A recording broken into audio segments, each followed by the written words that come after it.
India का Chandrayaan 2 mission fail हो गया था और हम पाकिस्तानियों ने मिलकर इसका बहुत ज़्यादा मजाक उड़ाया था, लेकिन बिलीव मी, मून पर लैंडिंग करना खाला जी दवाड़ा नहीं है। चलें तो मजाक छोड़ते हैं और रियलिटी पर आते हैं। मून पर लैंडिंग वाकई ही डिफ़िकल्ट है और बहुत ज़्यादा डिफ़िकल्ट है। इवन के मार्स पर लैंडिंग करना इजी है मून की निस्बत।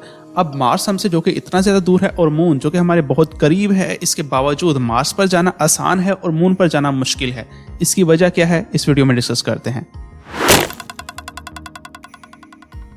अब तक चांद पर लैंडिंग के 11 मिशंस हो चुके हैं और इनमें से ओनली 3 ही सक्सेसफुल रहे हैं, जिनमें 3 सुपर पावर्स के हैं जो कि अमेरिका, रशिया और चाइना है। अब इसकी रीज़न क्या है? रीज़न ये है कि मून पर एटमॉस्फेयर नहीं है और मार्स पर एटमॉस्फेयर है। जैसे कि अर्थ पर एटमॉस्फेयर है, अर्थ पर जब कोई रॉकेट एंटर होता है तो जो अर्थ का एटमॉस्फेयर है, एयर है, वो एयर फ्रिक्शन क्रिएट करता है और उस रॉकेट की स्पीड को डिक्रीज कर देता है, जिसकी वजह से लैंडिंग ईजी हो जाती है। लेकिन मून पर एटमॉस्फेयर है ही नहीं। जब एटमॉस्फेयर नहीं है तो इट्स मीन फ्रिक्शन नहीं है। फ्रिक्शन नहीं है तो सैटेलाइट की स्पीड को कम करने के लिए कोई सिस्टम नहीं है, तो सिस्टम आपको अर्थ से बना के भेजना पड़ेगा और वो सिस्टम होता है अपथ्रस्ट, यानी कि जिससे हम सैटेलाइट को मूव करवाते हैं। वही सिस्टम जिससे हम लॉन्च करते हैं सैटेलाइट को अर्थ से, वही सिस्टम लैंडिंग के लिए भी हेल्पफुल होता है।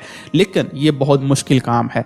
जब सैटेलाइट के थ्रस्ट से आप उसकी स्पीड को डिक्रीज करते हैं, यानी थ्रस्ट को अपोजिट डायरेक्शन में चलाते हैं, तो उसकी स्पीड डिक्रीज होती है और स्पीड के डिक्रीज होने में अगर सैटेलाइट अनबैलेंस हो जाता है तो लैंडिंग अनसक्सेसफुल रहेगी। तो सेकंड चैलेंज होता है लैंडिंग, सॉफ्ट लैंडिंग। तो 10 से 15 मिनट्स में सॉफ्ट लैंडिंग करवाना इटसेल्फ एक चैलेंज है, जिसकी वजह से मोस्टली मिशंस अनसक्सेसफुल रहे हैं। फॉर एग्जांपल, अगर आप सॉफ्ट लैंडिंग करवा लेते हैं अब थ्रस्ट से, यानी कि सैटेलाइट के नीचे से थ्रस्ट चल रहा होता है और वो सॉफ्टली लैंड कर जाता है सरफेस पर, तो मून की सरफेस पर एटमॉस्फेयर ना होने की वजह से उससे बहुत ज़्यादा धूल उड़ती है जब कोई चीज़ उस पर लैंड होती है।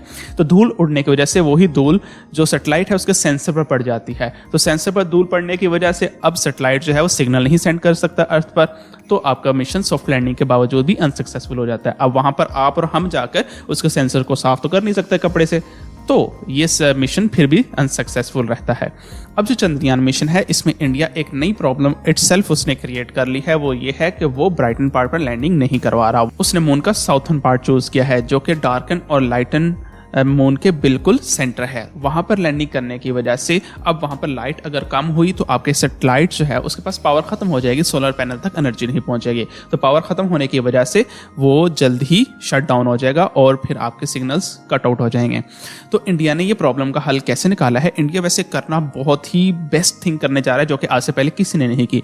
अगर ये मिशन सक्सेसफुल हो जाता है, अगर साउथर्न पार्ट पर लैंडिंग हो जाती है सक्सेसफुल लैंडिंग, जो कि बहुत मुश्किल है क्योंकि वो एक माउंटेन एरिया है और माउंटेन एरिया पर लैंडिंग करना उससे भी ज़्यादा मुश्किल है।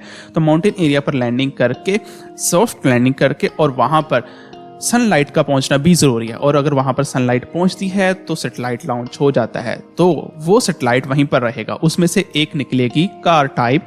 इंडिया ने बोट बनाया है, वो बोट जो है डार्कन पार्ट पर जाकर रिसर्च करेगा, क्योंकि जो कि आज तक किसी ने नहीं की। साइंटिस्ट का ये मानना है कि डार्कन पार्ट पर जो आइस और वाटर है वो जब से अर्थ बनी है तब से वो in the form of ice है, और अगर वो आइस हमें मिल जाती है तो हम अर्थ की लाइफ, एग्जैक्ट लाइफ और अर्थ के बारे में बहुत सारी इंफॉर्मेशन पता कर सकते हैं कि अर्थ किस तरह है। और ये भी पता चल जाएगा कि मून क्या अर्थ का पार्ट है या वो अलग से एक स्पेस का पार्ट है जो कि अर्थ के अराउंड मूव कर रहा है।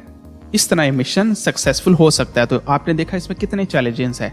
ऑन द अदर साइड हम पाकिस्तानी जस्ट मजाक उड़ा रहे हैं इस बात का, लेकिन बिलीव मी, ये वाकई बहुत ही डिफिकल्ट मिशन इंडिया करने जा रहा है। अगर ये सक्सेसफुल हो जाता है तो क्यों नासा इंडिया के पीछे पीछे भाग रहा है? क्योंकि इसी मिशन में इंडिया ने अपना स्पेस स्टेशन भी लॉन्च कर दिया है। तो चंद्रयान 3 मिशन का एक पार्ट अर्थ के अराउंड मूव कर रहा है, जो कि as a space station work करेगा इंडिया के लिए। तो इस तरह इंडिया का अपना एक स्पेस स्टेशन बन गया है और ये स्पेस स्टेशन मून से इंफॉर्मेशन इकट्ठी करेगा जो कि चंद्रयान 3 सेंड करेगा, और वो इंफॉर्मेशन डायरेक्टली इंडिया को भेजेगा, वो किसी से शेयर नहीं होगी। तो इसलिए नासा ने पहले ही इंडिया से कॉन्ट्रैक्ट कर लें ताकि वो उनसे इंफॉर्मेशन शेयर करे। ऑन द अदर हैंड हम पाकिस्तानी जस्ट मजाक उड़ाने में बिजी हैं, लेकिन बिलीव मी, ये मिशन वाकई बहुत ज़्यादा डिफिकल्ट है।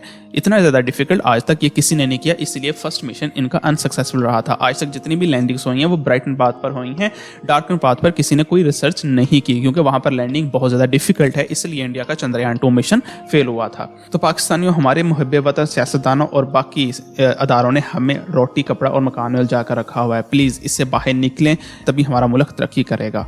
अपना बहुत सारा ख्याल रखिएगा। मिलते हैं जल्द ही एक नई वीडियो के साथ। खुदा हाफिज़।